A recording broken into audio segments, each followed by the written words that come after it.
So like, apart from Tapelo Maseko, you also have this guy Matias Esquivel. He's basically back at Mamelodi Sundowns. You know what I'm saying? Which is actually not a surprise. You know what I'm saying? Because I did feel like, bro, Sundowns actually spending like what 46 million on this guy, but really he didn't really, justify that he was actually worth that amount of money, broski.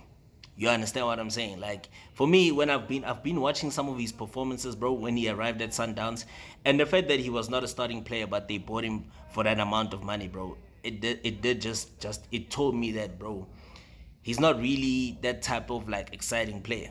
You know what I'm saying? He's just average at best. Yes, maybe it's because he's from Argentina. Obviously, expectations were high, but to me, he didn't really quite meet the expectations. You know what I'm saying? And guess what? Like now, he was recently released from his loan deal by the Greek side, AE Kifisia, midway through the season because he actually failed to make an impact. You understand what I'm saying? So he basically played 8 games for the Greek side in all competitions. He's got 0 goals, 0 assists. You know what I'm saying?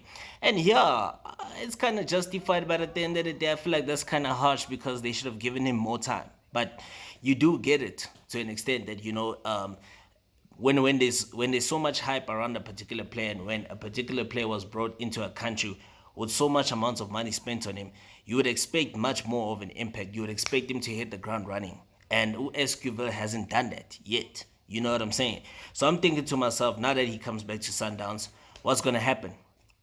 Is Cardoso actually gonna accommodate him? Is Cardoso actually gonna loan him out to another club, or will Sundowns just like sell him, release him permanently? You know what I'm saying? Because he's been going out on loan and he hasn't made an impression. Even he came back last season, for the remainder of the 2024-2025 Betway Premiership season, and he did not make the desired impact. You know what I'm saying? But we'll see.